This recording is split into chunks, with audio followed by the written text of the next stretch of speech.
J'ai l'honneur de vous accueillir en ma qualité de premier adjoint au maire de Jeuf. Je vous remercie d'être venus aussi nombreuses et nombreux à la cérémonie de présentation des vœux de notre maire, André Corzani, vice-président du conseil départemental de Meurthe-et-Moselle. Et nombreux et nombreuses, oui, même plus. Sur chaque table ornée de ballons lumineux, vous pourrez y découvrir un document qui retrace les grands événements 2024, un flyer représentant l'atelier de transmission des savoirs, des informations concernant les travaux à venir sur la rue de Franchepré, et puis des cendriers de poche avec le logo de la ville de Jeuf dans le cadre de l'opération Zéro Mégot. La soirée sera clôturée par un concert offert par Marie Sambora, qui chaque année nous fait le plaisir de sa présence et de sa grande voix. Merci à Marie et merci à Gérald Savatiro qui l'accompagnera au piano. Un jeune retraité qui profite enfin du temps qu'il a pour pratiquer ses loisirs. Très belle année 2025 à toutes et à tous mes vœux de bonheur et surtout de santé. Place à André Corzani.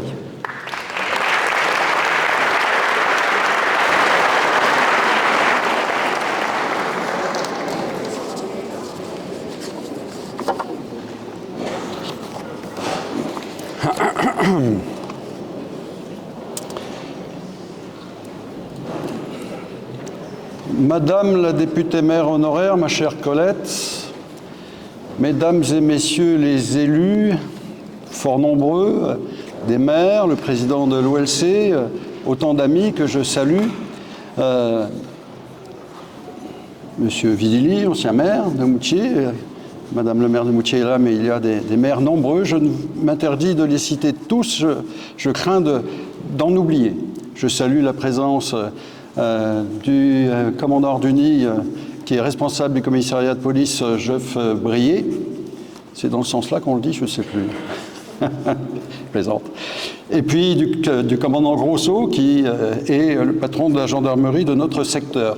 Mesdames et messieurs, en vos grades et qualités, mes chers amis,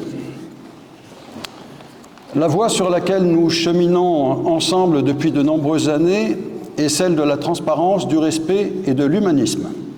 Ce chemin est celui de la créativité, il est aussi celui de l'intelligence collective.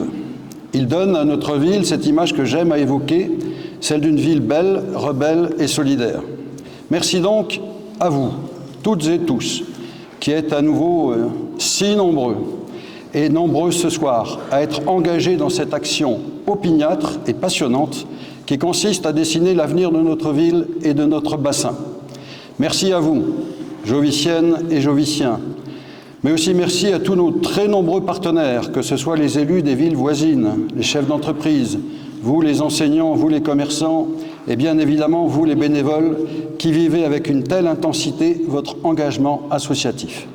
Cette capacité à se parler, à échanger, à construire des projets, à échafauder l'avenir est d'autant plus salutaire qu'elle constitue bien la preuve concrète de la faculté à avancer dans un moment où le tumulte général ne porte pas à l'optimisme. À l'heure où nous nous retrouvons, un nombre insupportable de conflits émaille le monde. Le Yémen, le Congo, le Soudan, le Haut-Karabakh, l'Éthiopie, la Birmanie, les tensions très vives en Asie. Cependant, je ne veux m'appesantir que sur 3 événements majeurs de ces derniers mois. Dans cette même salle, il y a 1 an, j'avais dit toute l'horreur et la condamnation ferme de l'attentat terroriste que rien, jamais, ne pourra justifier commis par le Hamas le 7 octobre 2023. J'avais dit aussi, très clairement, qu'un acte terroriste ne devait pas répondre à un terrorisme d'État. Malheureusement, c'est ce à quoi nous avons assisté, ce à quoi nous continuons à assister. Sous les yeux de la planète entière, et malgré de nombreuses résolutions de l'ONU, près de 70 000 civils, essentiellement des femmes et des enfants, ont été victimes de ce que les instances internationales elles-mêmes, ainsi que les différentes ONG présentes sur place, ont qualifié de génocide.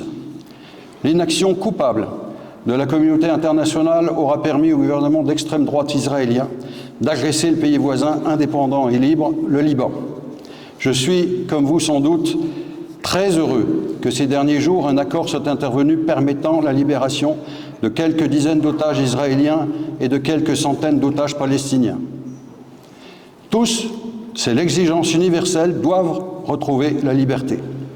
La trêve intervenue est particulièrement fragile. On le constate, au moment où je parle, il y a à nouveau des événements malheureux sur le territoire de Cisjordanie. Cette situation appelle des décisions d'un autre type.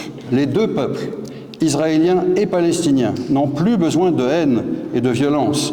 Ils ont besoin de paix et de sécurité. Je continue pour ma part à dire avec force que la solution à deux États est la seule de nature à garantir une paix durable. Dans un monde en guerre, comment ne pas évoquer celle qui gronde aux frontières de l'Europe? La guerre en Ukraine, dont nous fêterons prochainement le funeste 3e anniversaire. Une guerre qui semble être un conflit d'un autre âge. Il nous renvoie à des images que nous n'aurions pas pu imaginer encore voir sur le sol de la vieille Europe. Outre le comportement belliqueux et criminel d'un Poutine, ce conflit interroge sur les nouvelles relations internationales qu'il faut imaginer dans un monde qui, pour ne plus être bipolaire, n'en est pas moins dangereux. De l'autre côté de l'Atlantique, ce n'est pas l'élection du populiste Trump qui pourrait être de nature à nous rassurer. Avant même d'être installé, il s'est distingué par des déclarations qui caractérisent son ultralibéralisme débridé et qui ont dit long sur ses prétentions, qu'elles soient commerciales, territoriales, voire militaires. Et dès les premiers instants de son mandat, il a accentué, je m'excuse, il a accentué ses propos provocateurs. On va éviter d'être dérangé. Voilà. Excusez-moi. Il a accentué ses propos provocateurs et méprisants à l'égard du reste de la planète. Dans ce canevas particulièrement anxiogène, il apparaît tout de même quelques lueurs positives et donc d'espoir. Il en est ainsi de la Syrie, qui a été libérée du boucher de Damas, triste titre dont était affublé Bachar el-Assad. Le peuple syrien, dans toutes ses composantes, aspire légitimement à une ère de démocratie et de liberté. C'est à ce projet qu'il doit être accompagné sans jamais se laisser aller à une hypocrite crédulité. Notre planète est par ailleurs toujours plus exposée aux conséquences dévastatrices que l'activité humaine a engendrées. Le réchauffement climatique n'est plus une vue de l'esprit ou une lointaine perspective, mais une réalité concrète est déjà à l'œuvre. Un dérèglement qui ne fait que s'accélérer et qui est à lui seul suffisant pour dire la situation d'extrême urgence dans laquelle nous nous trouvons. Il n'y a plus de moment ou de lieu qui se trouve épargné. Comme vous, j'ai à l'esprit les inondations catastrophiques en Espagne ou dans le nord de la France, les feux au Portugal et actuellement en Californie qui ont ravagé des milliers de maisons et ont fait des dizaines de victimes. Et puis, il y a eu Mayotte. Mayotte, faut-il le rappeler, est un territoire national, mais en même temps le département le plus jeune, mais aussi le plus pauvre de France. Mayotte, totalement dévasté par un cyclone dont la force inégalée a révélé une situation de faiblesse chronique. Il se dit aujourd'hui que l'île doit être reconstruite autrement. Cela veut d'abord dire qu'elle a été construite de briques et de brocs. La question de la reconstruction de Mayotte ne passe donc pas par la lutte contre l'immigration, comme veut le faire croire notre ministre de l'Intérieur, mais bien par la réponse sociale et par l'égalité républicaine. À ce jour, l'eau continue à manquer. À ce jour, l'électricité continue à manquer. À ce jour, l'approvisionnement en nourriture continue à manquer. Ce n'est pas digne d'un pays comme le nôtre, au contraire, cela confirme un comportement néocolonial. J'ai lancé, il y a quelques semaines, un appel à la solidarité. Au prochain conseil municipal, je ferai une proposition pour que nous versions une aide d'urgence, comme a pu le faire récemment le conseil départemental de Meurthe-et-Moselle. Des constats qui ne doivent pas nous conduire à renoncer, à baisser les bras. C'est tout le contraire qu'il s'agit de faire. Nous avons chacun notre part à prendre. J'y reviendrai dans un instant, mais il n'est pas trop tard pour retourner le sablier et faire en sorte que le temps qui nous reste pour agir efficacement ne nous échappe pas des doigts.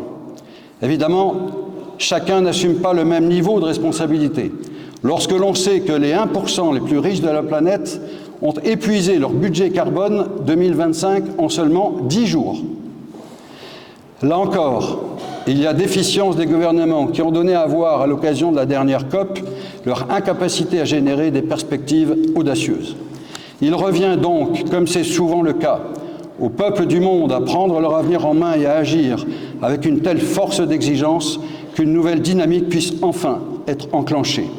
Partout, que ce soit de façon modeste ou plus spectaculaire, la conscience collective de la nécessaire intervention progresse. Les initiatives citoyennes se multiplient, les États édictent des règles qui visent à la neutralité carbone dans les prochaines décennies. En Amazonie, la déforestation recule sous l'action persévérante du gouvernement Lula. Récemment, Paul Watson, célèbre défenseur des baleines, a enfin été libéré par les autorités danoises. Son combat n'en a pris que plus de relief. Nous serons toujours ici, attentifs à ces évolutions et à ces combats pour y prendre une part active. Des choix qui trouvent leur place dans nos orientations et dans nos aménagements. Je vais y revenir. Je souhaite dans un premier temps et rapidement évoquer la situation de notre pays. Elle se distingue à la fois par un déni de démocratie répété, une collection de mensonges flagrants et de décisions politiques et économiques néfastes pour le pays et dangereuses pour notre pacte républicain. Battu par 2 fois par le vote populaire, le président de la République s'évertue à rechercher une solution pour poursuivre, coûte que coûte, sa politique au service des très riches et des très grandes entreprises. C'est le gouvernement Barnier puis le gouvernement Bayrou. J'ai eu l'occasion de le dire, je le répète, on prend les mêmes et on s'enfonce. Bien que, il faut que je le reconnaisse, Bayrou se particularise par sa capacité de recyclage, sans que cela ne me paraisse très vertueux. Avec la présence d'anciens premiers ministres, la pâle figure de Manuel Valls en est une triste démonstration.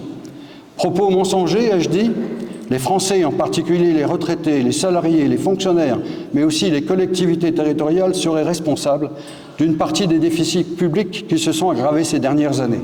C'est faux, c'est mensonger, c'est honteux. Ce qui est vrai, c'est que depuis la présidence Macron, le déficit a été augmenté de 1 400 milliards. Jamais avant lui. Aucun responsable politique n'avait eu à apporter un tel bilan. Ce qui est vrai, c'est que les 4 milliardaires français les plus riches ont vu leur fortune augmenter de 87% depuis 2020. Entre 2020 et 2023, les 42 milliardaires français ont gagné 230 milliards d'euros et sur la seule année 2024, c'est un pactole de plus de 100 milliards d'euros qui a été distribué par les plus grands groupes français à leurs actionnaires en dividendes et en rachat d'actions. Entre 2019 et 2022, la richesse cumulée de 90% des Français a quant à elle baissé de 3,9%. Cherchez l'erreur. Le gouvernement, acculé à des manœuvres qui ressemblent à des soubresauts, nous parle d'un conclave pour retoucher un texte sur les retraites dont les Français ne veulent pas et qui n'a jamais fait l'objet d'un vote à l'Assemblée nationale. Une autre manière de gagner du temps ou plutôt de nous en faire perdre. On nous dit que les collectivités territoriales seraient en partie responsables de ces déficits. À nouveau, c'est faux, c'est honteux. Barnier avait dit son intention de nous ponctionner de 5 milliards. Son successeur nous rassure en nous disant qu'il ne nous en prendra que 2 milliards 200 millions. Nos villes et nos villages, nos intercommunalités, les départements et les régions n'ont rien à voir avec le déficit de l'État. À l'inverse de celui-ci, nous devons tous adopter des budgets en équilibre et nous devons tous assurer le remboursement scrupuleux de nos emprunts. Ce n'est pas le cas de l'État. En réalité, en avançant ces allégations, le gouvernement va chercher dans nos poches et donc dans celles de nos administrés quelques solutions pour réparer ses propres erreurs. Ce faisant, ce sont toutes les politiques publiques qui s'en trouvent affectées. Ce sont les actions en faveur des plus faibles, en faveur des familles, en faveur de nos aînés, en faveur du développement territorial et donc en faveur de l'activité économique qui risquent bien d'en souffrir. Est-ce que cette politique serait la seule possible? C'est un autre mensonge. Un autre chemin est possible, celui du progrès social et de la création, celui qui est conforme aux volontés populaires qui se sont exprimées par les urnes, un chemin qui est porteur d'options novatrices et salvatrices pour notre pays. Un pays qui a su montrer dans le même temps des aptitudes extraordinaires de mobilisation, de rassemblement et des capacités qui ont forcé l'admiration mondiale. Je pense aux Jeux Olympiques de Paris, qui ont impressionné par l'excellence de leur organisation et de leur déroulement. En l'occurrence, ces Jeux n'ont pas vibré que dans des stades ou dans des enceintes sportives, mais ils étaient au cœur de la capitale, au cœur du pays. Ils ont, sans aucun doute, marqué un nouveau départ, une nouvelle conception dans l'idée que l'on peut se faire des Jeux olympiques et paralympiques. Un grand moment d'éclat à l'occasion duquel la France a montré son plus beau visage, celui d'un pays ouvert sur le monde capable de relever les plus grands défis. À Jœuf, que ce soit à l'occasion de l'inauguration des anneaux qui dominent la ville et qui sont appelés à accueillir les 5 lettres du nom de notre ville, un message à mes services techniques, que ce soit à l'occasion du défilé des enfants de nos écoles enthousiasmés par le fait de porter symboliquement la flamme, nous avons voulu modestement partager ce beau moment comme il sied à la ville sportive que nous sommes. De la même manière, la reconstruction de Notre-Dame de Paris peut légitimement nous rendre fiers. L'excellence à la française qui s'est manifestée à cette occasion, l'engagement hors du commun de dizaines de corps de métier, manifestant de compétences que pour la plupart d'entre nous, nous avons découvertes, auront permis de relever un défi exceptionnel. Fierté d'autant plus grande que je pourrais presque qualifier d'intime, en raison de la part qui a été celle d'une entreprise de notre territoire. Je veux parler bien entendu de l'entreprise jarnisienne Lebras Frères. Avec vous, je veux saluer très chaleureusement Julien Lebras. Je ne sais pas si Julien est parmi nous, je ne l'ai pas vu. En tout cas, Julien qui est à la tête de cette belle entreprise, une entreprise qui a reconstruit la flèche de Notre-Dame. Julien, avec son père et une partie de son équipe, viennent d'être élevés au grade de chevalier de la Légion d'honneur. Avec vous, je leur adresse nos plus vives félicitations. Cet exemple, comme bien d'autres, nous renforce toujours dans notre volonté de faire collectif pour répondre aux besoins de notre territoire et aux besoins de nos populations. C'est le cas lorsque nous travaillons avec les 40 autres villes de notre communauté de communes, Orne-Lorraine Confluence. Née dans la difficulté, elle s'affirme aujourd'hui comme un partenaire central du développement de ce territoire, dans le respect strict des volontés et des objectifs portés par nos villes et nos villages. Elle exerce avec bienveillance les compétences essentielles comme celles du développement économique, de la petite enfance et du périscolaire, en portant une ambition culturelle qui ne se dément pas, en recherchant les conditions qui permettent un aménagement harmonieux de nos cités, en œuvrant à une gestion saine et bien comprise de l'ensemble des équipements publics qui relèvent de sa responsabilité. L'année 2025 sera, je n'en doute pas un instant, l'occasion d'avancer d'un bon pas dans la réalisation des objectifs que nous nous sommes fixés. Je veux dire à Luc Ritz, mon ami et son président, à toutes ses équipes administratives et techniques, à mes collègues et amis du bureau communautaire et du conseil communautaire, combien j'apprécie l'état d'esprit dans lequel nous agissons et qui est pétri de respect, d'écoute et de détermination. Mon cher Luc, tu peux compter sur mon soutien et mon amitié. 2 sujets en particulier impliquent concomitamment notre ville et l'OLC. Celui du logement tout d'abord. Dans les toutes prochaines semaines, nous procéderons à la signature de ce que nous appelons une OPA-RU. L'opération qui permet de mobiliser les moyens de l'État, du département, de la communauté de communes sur un territoire prédéterminé en faveur de la rénovation énergétique des logements et en faveur de la lutte contre la vacance. C'est là l'un de nos objectifs prioritaires pour Jœuf. Nous voulons diminuer par 2 le nombre de logements vacants sur notre ville. Cela signifierait à terme, excusez du peu, plus de 300 logements remis sur le marché.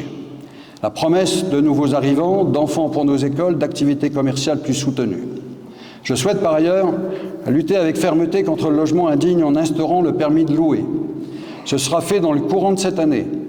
Que les marchands de sommeil se le disent, ils ne pourront pas prospérer dans leurs activités indécentes. L'insalubrité n'a pas sa place parmi nous. Nos 2 collectivités sont intéressées et impliquées dans un autre domaine tout aussi important, celui de la gestion de nos anciennes zones industrielles. Après plusieurs années de procédure, la zone EPEC va faire l'objet de travaux qui devraient être engagés d'ici la fin de cette année afin d'accueillir un parc de panneaux photovoltaïques de près de 6 hectares. C'est la société H2Watt qui porte ce projet et va le développer sur un terrain totalement privé en y investissant quelques 12 millions d'euros. C'est Stéphane Miliado, adjoint en charge de l'urbanisme et de l'habitat, qui traite, entre autres aspects, ces questions. La zone, anciennement d'Europaille, fait l'objet, vous le savez pertinemment, et depuis bien longtemps, de toute notre attention. Nous avons travaillé d'arrache-pied sur l'idée de réaliser à cet endroit un écoquartier, compte tenu du fait que l'espace soit exempt de tout risque minier. Il aura fallu des années pour en avoir la maîtrise. Il aura fallu des années pour réaliser des études nombreuses, particulièrement complexes et rigoureuses, compte tenu de l'histoire de ce site. Nous avons conduit cet effort dans le cadre d'un partenariat exemplaire, comme c'est le cas depuis fort longtemps, avec l'établissement public foncier du Grand Est, que je veux ici remercier pour la grande qualité de son accompagnement et de ses conseils. Toutes les hypothèses ont été explorées, toutes les réflexions ont été portées jusqu'à leur terme pour constater, au fur et à mesure du rendu de ces investigations, que le projet de rendre ce secteur à de l'habitat n'était pas compatible avec les pollutions s'y trouvant. Un constat particulièrement frustrant s'il devait conduire à baisser les bras. Ce n'est évidemment pas le genre de la maison, vous le savez. Face à l'adversité, nous avons la responsabilité de réagir et d'agir, conformément à l'idée que nous nous faisons de l'intérêt supérieur de notre commune. C'est ce que nous avons fait. Des contacts relativement avancés ont été pris et laissent augurer de quelques belles perspectives qui permettraient, chose particulièrement séduisante, presque émouvante, et importante pour notre ville et le bassin, que le site de l'Ermitage puisse être à nouveau connecté à son histoire industrielle. J'espère être en mesure, dans les prochaines semaines, de vous en dire plus en vous annonçant les beaux projets auxquels nous sommes attelés. La discrétion, quelquefois, est source d'efficacité. C'est le cas, en l'occurrence. J'ai grandement apprécié la réactivité des services de l'État et celle des services de l'OLC, qui, en lien avec les services municipaux, ont été appelés à faire évoluer, dans des délais extrêmement courts, le règlement d'urbanisme pour autoriser cette évolution. Nous sommes tous bel et bien mobilisés pour assurer la réussite de cette démarche. D'autres opérations apparaissent particulièrement structurantes pour notre ville et s'inscrivent dans la continuité de notre action. Vous l'avez constaté ces derniers jours, conformément à notre engagement, la deuxième tranche de l'aménagement de la rue de Franchepré a démarré. C'est le syndicat Ornaval qui est le premier à intervenir. Il s'agit pour lui de restructurer et de moderniser le réseau d'eau potable et d'assainissement. Les plans dont il disposait étant relativement défaillants, il a déjà fait quelques mauvaises surprises. Et j'imagine qu'il risque d'en faire d'autres dans les jours qui viennent. Je remercie ici Lionel Gérard, mon premier adjoint, mais aussi président de ce syndicat, ainsi que toutes ses équipes, pour leur agilité dans la gestion de ce chantier particulièrement exigeant. Vous le savez, une opération qui répond à plusieurs de nos attentes. Nous voulons que notre rue principale parle d'avenir. Il s'agit tout à la fois de répondre à l'exigence environnementale tout en renforçant l'attractivité de notre rue commerçante. Pour ce faire, la concertation qui présente systématiquement toutes nos actions a été conduite et nous a permis d'amender positivement la maquette initiale. Ainsi, il y aura demain plus de stationnement qu'aujourd'hui. Nous allons bien entendu poursuivre la piste cyclable amorcée par la porte de Franchepré. Nous allons utiliser des matériaux favorisant l'infiltration des eaux pluviales. Nous allons favoriser les circulations piétonnes en renforçant la sécurité. Nous allons améliorer qualitativement l'espace urbain, tout comme l'accès à nos commerces de proximité. Le mobilier urbain et l'éclairage public seront eux aussi modernisés. Un chantier porté par l'entreprise Eurovia et d'autres entreprises qui va se développer, certainement jusqu'à avril-mai, et qui s'achèvera au carrefour de la rue de la Gare. L'an prochain, nous poursuivrons, c'est toute la rue qui va être ainsi transformée. Le coût de cette tranche est de 450 000 € TTC. Au total, c'est une enveloppe d'environ 1 600 000 € qui aura été nécessaire pour retraiter toute la rue de Franchepré. Le corollaire du nouveau dynamisme recherché, c'est bien entendu une attractivité renforcée. 4 nouvelles activités sont d'ores et déjà annoncées. Une esthéticienne, les assurances Gagne qui ont démarré d'importants travaux sur le bas de la rue, un bâtiment racheté en face du match qui va recevoir, après là aussi de gros travaux, 3 appartements et une friterie belge. Enfin, un organisme de formation à l'intelligence artificielle veut finaliser son intention à s'installer chez nous. Inspiré par la cure de jouvence que nous administrons à notre artère principale, plusieurs commerçants envisagent d'aménager et d'embellir leurs espaces extérieurs. Je confirme, si besoin était, notre soutien à l'association qui rassemble les commerçants de nos 3 villes, de Jeuf, Mécourt, Auboué, Ma Solution Locale, dont le président doit être parmi nous. Succédant à Bénédicte Tailloli, que je remercie à nouveau, c'est Raymond Rowe qui en assume la présidence. Je lui souhaite plein succès. Demain aura lieu au Mécourt le traditionnel salon du mariage et prochainement sera organisé à nouveau à Jeuf dans cette même salle, le salon du bien-être et de l'habitat. Notre partenariat et donc notre soutien à l'Association des commerçants ne pourra, comme je le souhaite, que se renforcer. Que ce soit sur ce dossier de rénovation de Franchepré comme sur tous les autres, nous sommes très fortement engagés dans des démarches tous azimuts pour aller rechercher les aides sans lesquelles nous ne serions pas en mesure de porter de telles réalisations. Permettez à cet égard que je remercie très chaleureusement nos principaux partenaires. Ces acteurs privilégiés avec lesquels nous travaillons très régulièrement, ce sont l'État et ses services au niveau de la sous-préfecture, le Conseil régional du Grand Est, le département de Meurthe-et-Moselle, l'Agence de l'eau Rhin-Meuse. Évoquer, comme je viens de le faire, la mue audacieuse de la rue de Franchepré, c'est aussi poser la question de l'ancien Leader Price et de ses abords. Comme je le fais régulièrement, je veux vous tenir informé précisément de l'état de ce dossier. Vous le savez, une déclaration d'utilité publique a été engagée depuis décembre 2023. Toutes les procédures ont été scrupuleusement respectées. Toutes les étapes ont permis aux différentes instances d'apprécier le sérieux et la solidité de notre démarche. Le soutien de l'État ne s'est jamais démenti. Le service des domaines a évalué le bien à 960 000 €. Vous conviendrez avec moi que c'est une somme rondelette pour ce qui apparaît aujourd'hui comme une véritable verrue. Le propriétaire du bien a engagé une requête contre notre action et a formulé une offre de vente à 1,5 million d'euros. Très sincèrement, et je pense que vous serez d'accord, c'est tout simplement indécent. Heureusement, grâce à la procédure que nous avons engagée et que je viens de rappeler, c'est le juge administratif qui aura à se prononcer. Je suis pour ma part absolument convaincu que cette décision nous ramènera à plus de raison. Je proposerai, à l'occasion du budget primitif prochain, d'engager une étude de programmation qui nous permettra d'être dans une phase opérationnelle dès le début de l'année prochaine.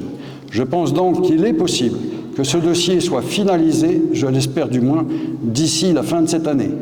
Enfin, sachez que dans le même temps, nous avançons et d'ores et déjà notre opérateur, l'établissement public foncier du Grand Est, s'est rendu pour nous propriétaire des constructions inachevées et de pratiquement tous les garages qui se trouvent sur l'arrière du Leader Price. Je le répète, nous sommes à l'aube de la renaissance du cœur de notre artère principale qui deviendra une véritable locomotive pour tout ce secteur. J'ai déjà à plusieurs reprises présenté assez précisément l'ensemble du projet qui est bien entendu à votre disposition au sein de la maison du projet qui se trouve juste en face du Leader Price. Excusez-moi de ne pas pouvoir rentrer dans le détail de toutes les opérations à venir, ce serait sans doute trop fastidieux. Je vais donc les évoquer succinctement sans pour autant en réduire la portée. Dans les prochaines semaines, à l'instigation de Lionel Gérard et de la Commission développement durable, vont démarrer le marquage au sol de certaines de nos artères de telle sorte que les mobilités douces trouvent plus facilement leur place dans notre ville. Un autre acte majeur va être posé dans le cadre de la préoccupation environnementale qui nous anime. Il s'agit de la renaturation de nos cours d'école. Nous allons démarrer par celle des écoles maternelles et élémentaires de Genibois. Un bel investissement du bureau d'études, un gros effort de concertation associant les directions d'école, les équipes éducatives, les enfants et les parents d'élèves ont produit un superbe résultat. Les deux espaces concernés vont être totalement réinventés. Ils vont être l'expression parfaite de ce que nous imaginons pour demain. Ils vont devenir des lieux privilégiés de rencontres, d'échanges, d'apprentissage, en bénéficiant des équipements ludiques les mieux adaptés et répondant évidemment à notre visée écologique. Nous voulons, bien entendu, à l'avenir, généraliser ces aménagements sur les deux autres établissements scolaires. Seule une décision décalée de l'Agence de l'eau concernant son financement serait de nature à retarder de quelques semaines l'engagement de ce chantier. C'est Françoise Berg, fortement investie dans un domaine qui constitue l'une des priorités de notre équipe, celui de l'école de nos enfants, qui suit ce dossier. L'école, c'est aussi chez nous, entre autres aspects, l'effort original de notre municipalité qui passe par la mise à disposition d'éducateurs sportifs, le déploiement partout des outils éducatifs les plus modernes, la distribution gratuite de fournitures scolaires, la participation à l'organisation d'animations. Il ne se passe pas une année sans que nous investissions dans nos différentes écoles, nous ne relâcherons pas nos efforts. L'année 2025 va nous voir intervenir sur deux autres secteurs, à savoir la rue de Gaupré et la rue du Général de Castelnau. Sur cette dernière, nous allons poursuivre l'aménagement qualitatif du quartier des Maréchaux, tel qu'il avait été conduit rue du Maréchal Foch. Dans un premier temps, nous agirons sur la partie donnant sur la rue du Commerce. Concernant la rue de Gaupré, le chantier s'annonce très important puisqu'il va conduire, dans le cadre d'une coordination exigeante, l'intervention des services du syndicat en aval déjà évoqué, la reprise par GRDF des canalisations gaz et bien entendu notre action qualitative pour la refonte de la rue et des trottoirs en améliorant le stationnement et la sécurité dans cette artère particulièrement dense. Le délaissé se trouvant à l'articulation des deux rues de Gaupré, après une consultation originale et très concluante des riverains concernés, fera l'objet d'un traitement conduit en régie par nos services pour le transformer en une aire supplémentaire de stationnement.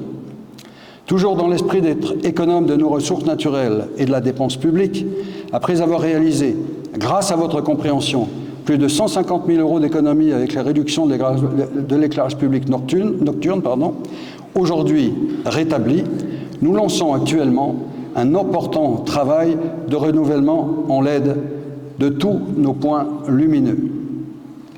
Coût de l'opération, 330 000 €, financé à plus de 60%. C'est l'entreprise Riani, qui est parmi nous aussi, qui est chargée de cette opération. À ce stade, je veux m'arrêter sur une question qui a fait l'actualité récente, celle de l'avenir de l'église Notre-Dame de Francheprey. Vous connaissez le sujet. Le diocèse, qui est propriétaire du bel édifice, a décidé de sa désacralisation l'été dernier et il a aussi décidé de sa vente.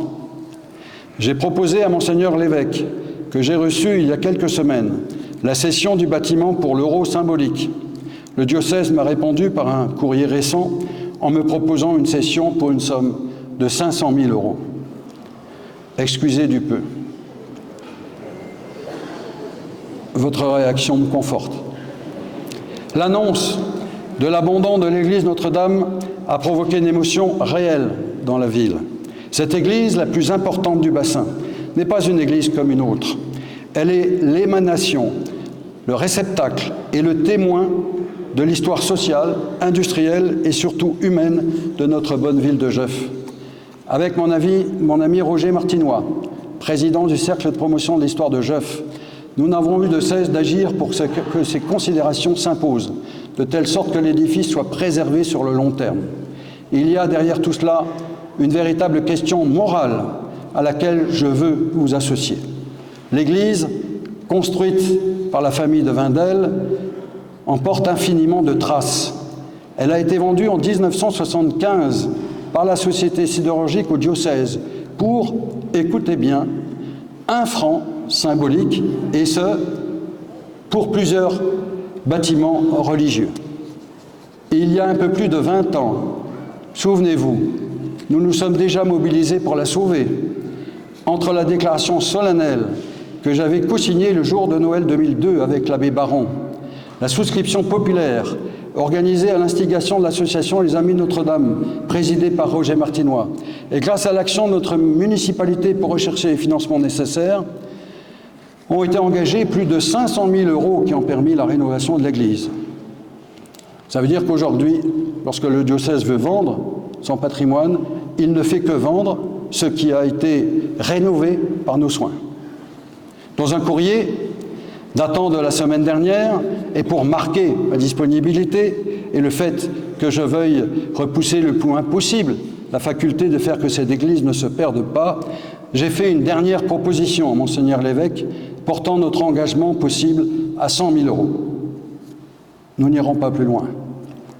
Il serait choquant que malgré un échange que je peux qualifier de qualité avec l'autorité ecclésiastique, la moralité que j'évoquais à l'instant n'imprègne pas les décisions de celle-ci.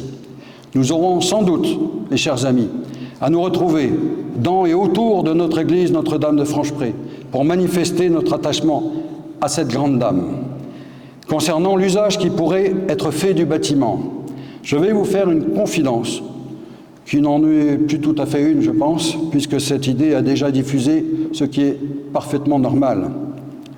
Après en avoir débattu avec l'association qui porte cette superbe idée, après avoir consulté Michel Platini, La possibilité d'y transférer notre projet d'un musée national du foot ouvrier et immigré a soulevé l'enthousiasme et a obtenu un avis unanime et positif de nos partenaires. L'hypothèse de son implantation dans la cantine de l'ancien collège Maurice Barrès reste évidemment possible si la raison ne devait pas l'emporter. Cette éventualité a provoqué un léger retard dans le portage de ce dossier, mais lorsque nous portons un projet de cette dimension, nous ne sommes pas à quelques mois près. Soyez convaincus que l'association, présidée par mon ami Michel Keff, continue à travailler en s'appuyant à la fois sur l'avis éclairé du conseil scientifique que nous avions constitué et sur le travail de fourmi de Théo Georget, docteur en histoire.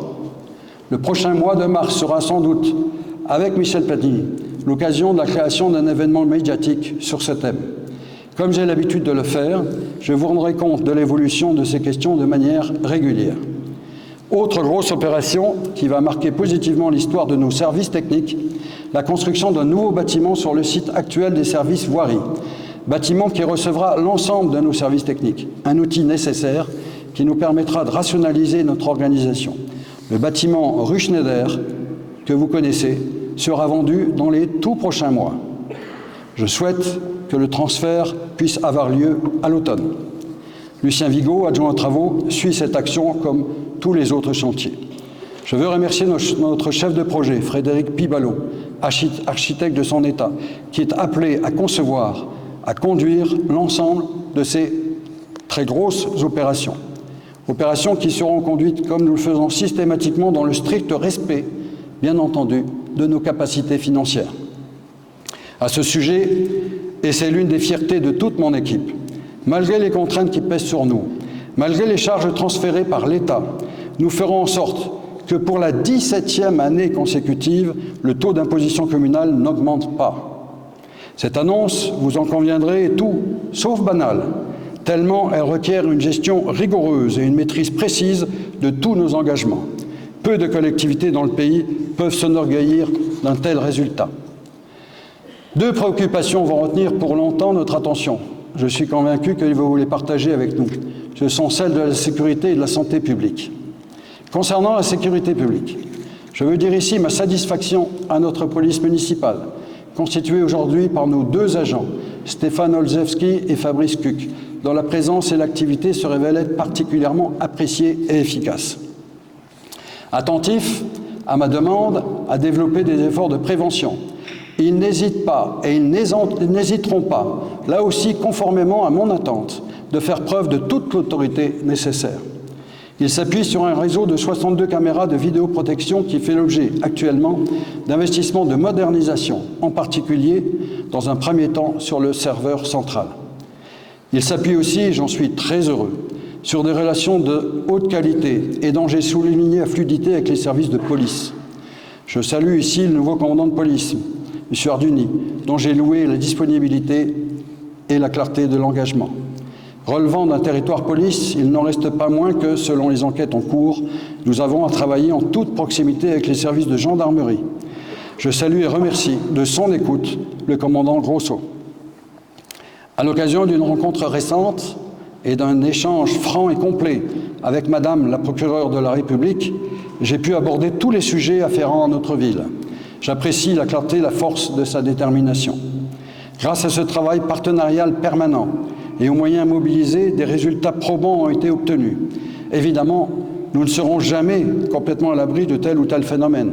D'ailleurs, j'en ai un à l'esprit que j'ai signalé aux autorités qui le connaissent bien. En disant ça, je regarde les deux commandants. C'est un point de fixation qui doit être traité radicalement. En dehors de cela, les indicateurs l'indiquent, nous avons marqué des points en étant devenus une ville où les chiffres de la délinquance ont notablement reculé. Nous ne ménagerons aucun effort pour poursuivre dans cette voie.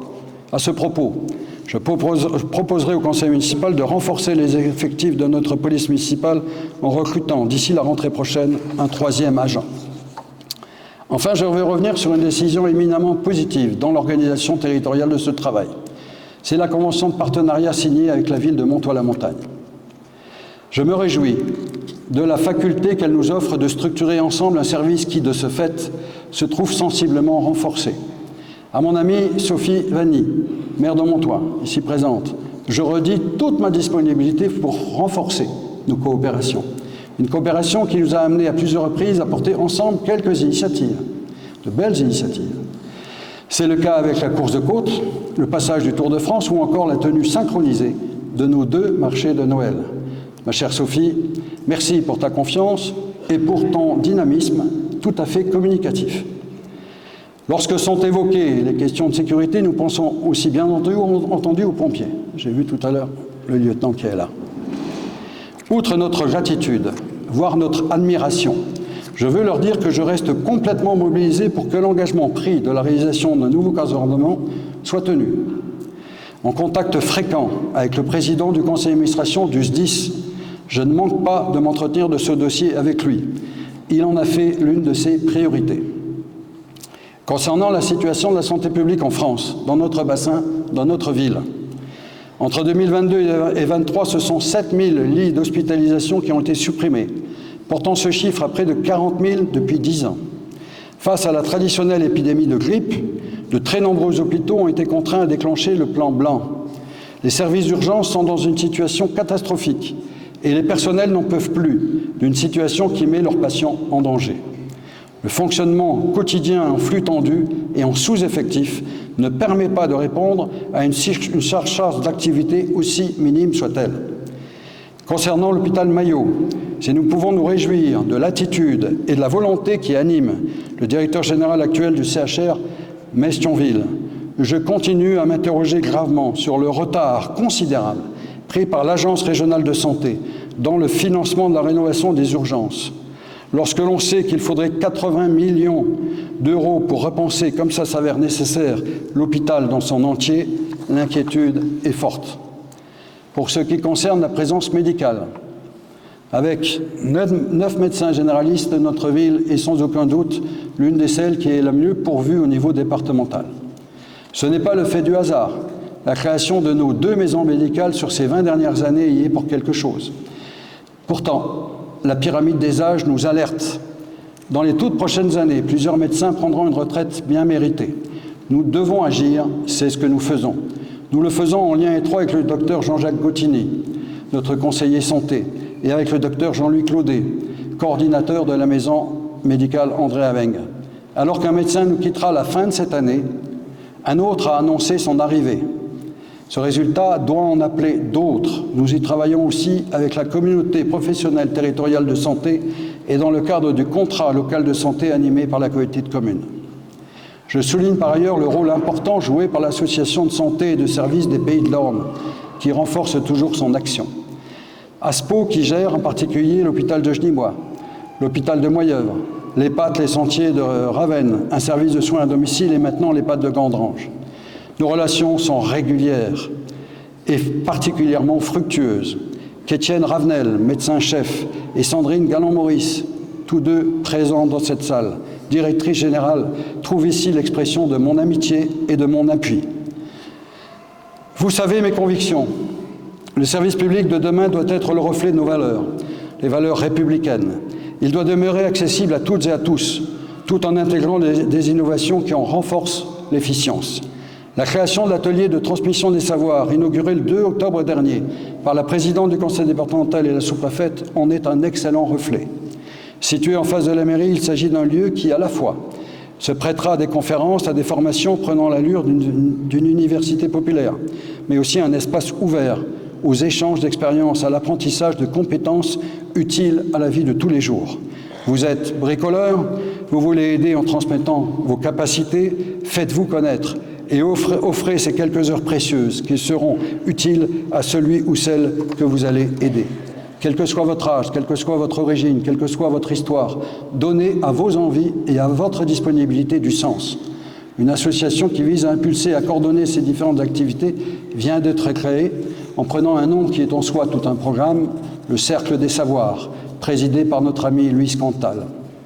Je remercie à la Maison des Solidarités et de la Fraternité, à Rosemarie Lupeau, sa directrice, et à toute son équipe qui développe avec intelligence des activités très diverses.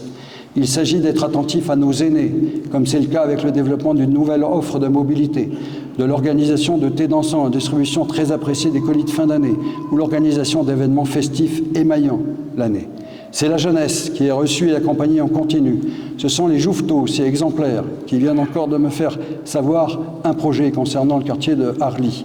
C'est le chantier international que nous organisons depuis tant d'années. C'est le Gaming Day, notre salon du jeu vidéo, dont le succès ne se dément pas. Vous voyez la MSF qui arrive à me faire parler anglais, c'est extraordinaire. Ce qui transcende cet engagement multiforme, c'est tout bonnement la volonté de faire que les uns parlent aux autres, que les uns comprennent les autres, que les uns et les autres trouvent leur place dans notre ville et y jouent un rôle positif. 3 adjoints sont impliqués dans cette forte ambition. Pascal Frangiamort, qui est en charge du CCAS, dont je salue l'ensemble des membres du conseil d'administration. Édouard Kozlowski, qui s'occupe de nos aînés. Sylvie Lucchesi-Pali, qui anime nos actions en direction de la jeunesse. Je veux aussi saluer la belle part prise par Désiré Pateri dans ces différents dispositifs. Geoff, c'est aussi la ville où il se passe toujours quelque chose. Loin d'être exhaustif, nous avons recensé quelques 114 événements qui ont été réalisés durant l'année 2024. Comme moi, vous avez à l'esprit la très belle fête de l'écrevisse et de la grenouille, qui marque l'arrivée du printemps et qui permet à notre population de se retrouver. Le Cavesic Park, dont la renommée est grandissante, la Saint-Patrick, que nous allons renouveler prochainement, mais aussi des galas de danse, musicaux, voire sportifs, des soirées à thème, des conférences, des braderies et autres brocantes. 2024 nous aura vu aussi souffler les bougies du 10e anniversaire du PIMS, installé à Arly, dans les murs de notre gare. Nous sommes dotés d'un outil auquel je tiens particulièrement et qui rend d'éminents services. Il est le nœud d'un partenariat très fructueux qui rassemble les acteurs publics et privés. Il est présidé par Philippe Wart, dirigé par Éric Husson, tous deux présents parmi nous ce soir. 2 chiffres pour vous donner à voir l'intensité du travail fourni. En 2024, ce sont 8200 passages qui ont été recensés pour 28 000 motifs différents. C'est tout simplement considérable. Outre les partenaires extérieurs et associatifs que je salue, je veux remercier le comité des fêtes, dirigé par Grégory Knecht, qui s'est activé dans un certain nombre de manifestations, ainsi que la commission municipale animée par Gérard Lins, qui porte toutes les festivités municipales. Je n'oublierai pas de souligner un événement attendu, celui du Festival des rencontres sociales, qui marque le début du mois de mars. Un événement qui a trouvé ses marques, qui rayonne évidemment sur la vallée, mais aujourd'hui bien au-delà. Merci à notre amie Claudie Tressiac, qui doit sans doute être dans la salle, et à son comité de Marche et Rêve pour l'éclectisme et la qualité des programmations, pour nous offrir ce beau moment de rencontre, de réflexion et d'expression culturelle. J'ai pu écrire que ce festival est devenu un moment privilégié de respiration démocratique. L'année 2024 nous aura vu aussi organiser l'arrivée d'une étape de la prestigieuse course cycliste de la Mirabelle et voir passer, je l'ai dit, le Tour de France cycliste féminin. Favoriser l'épanouissement individuel, renforcer les liens sociaux, partager des valeurs communes de compréhension, de respect, faire émerger les talents, considérer les différences comme des atouts plutôt que comme des obstacles. La vie associative est le creuset formidable de relations apaisées, porteuses d'une vision humaniste qui fait du bien. La vie associative à Geoff est d'une rare et forte intensité. C'est Nadine Oreillard, qui est aujourd'hui dans la peine, adjointe à la citoyenneté, qui s'occupe de ce secteur. Quelques 90 associations développent leurs actions dans des domaines aussi divers que l'expression culturelle sous des formes très variées. Le chant choral, le théâtre, la recherche historique, le 7e art, qui avec notre cinéma Casino vient d'enregistrer un résultat exceptionnel avec plus de 15 000 entrées en 2024. Les solidarités avec les structures caritatives dont je salue l'abnégation, comme c'est le cas avec les Restos du Cœur, la Force de l'Union, le Secours catholique, le Secours populaire. Le monde des anciens combattants, particulièrement dynamique chez nous, et qui agit en faveur de la paix et de la compréhension entre les peuples. Les loisirs, que ce soit la photo, la modélisation ou encore les jeux de société. Les associations de parents d'élèves qui sont agissantes sur nos 3 établissements. L'éducation populaire, en particulier au travers de notre MJC, qui, avec l'espace de vie sociale, développe une forte activité en direction des familles. Et puis, bien entendu, il y a le monde sportif. Il y a nos 24 clubs. D'ores et déjà, je peux affirmer que nous allons dépasser le nombre de licenciés qui nous semblait être un plafond historique de 2300 adhérents, et donc qui confirme que le sport à Geoff occupe une place centrale.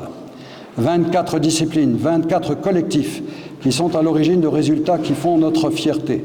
Chacun connaît et reconnaît la forte implication de mon adjoint au sport, Gérard Keff. Dans tous ces domaines, ce sont des centaines et des centaines de bénévoles qui consacrent du temps, de l'énergie et qui, en permanence, sont producteurs d'idées et d'initiatives. Mesdames et messieurs, permettez-moi cette expression, vous êtes le sel de la terre, vous êtes les acteurs éclairés d'une vision progressiste de la vie locale. Soyez-en ici très vivement et très chaleureusement remerciés. Très souvent, vous me dites combien vous appréciez le soutien de la municipalité. Soyez certains que vous pourrez toujours compter sur l'appui résolu de mon équipe. Mon équipe, j'ai plaisir à vous en parler pour lui adresser toute ma gratitude et toutes mes félicitations. Gratitude à l'adresse des 26 membres de la majorité municipale, autant d'hommes et de femmes qui ont une haute idée de leur fonction d'élu et qui m'assurent de leur confiance, de leur engagement et de leur fidèle soutien. Leur travail sur le terrain, dans les commissions au sein du conseil municipal détermine la capacité de notre ville à se projeter. Mon équipe, c'est aussi l'ensemble des agents, qu'ils soient dans les services administratifs ou techniques. Ils font honneur à l'idée que nous faisons d'un service public moderne, réactif et performant. Combien est précieux pour moi d'être assuré de pouvoir compter sur le professionnalisme avéré, sur la bienveillance, sur le conseil pertinent de celles et ceux qui m'entourent. C'est le cas avec Anne-Hélène Fischer, ma directrice générale des services, à qui j'ai dit ma totale confiance et à qui je demande de transmettre mes remerciements et ma reconnaissance à tous les agents communaux. Confiance au responsable du service espace voirie, Samuel Bagelman. Confiance au responsable du service bâtiment, Fabrice Joët. Tous deux dirigent de belle manière leurs équipes respectives. Ils sont à la fois dans l'anticipation des besoins et des interventions à venir, ce qui nous permet de rationaliser et d'élever toujours la qualité de nos actions, mais ils sont aussi générateurs de propositions et de méthodes à leur recherche de toujours plus d'efficacité. Confiance toujours à Maria Abiza, ma directrice de cabinet, et à son équipe, qui a la lourde charge, et je vous assure que c'est quelquefois compliqué, de suivre, d'organiser, de préparer l'ensemble de mes activités. C'est grâce aux qualités manifestées par le personnel communal que nous répondons à toutes nos obligations, mais aussi que nous conduisons des actions au plus proche des Joviciennes et des Joviciens. Chers amis, lucides, nous savons que l'année 2025 ne sera pas facile. Nous savons aussi qu'il dépend de chacun de nous de travailler à des perspectives positives, qu'elles soient immédiates et individuelles, qu'elles soient collectives et pérennes.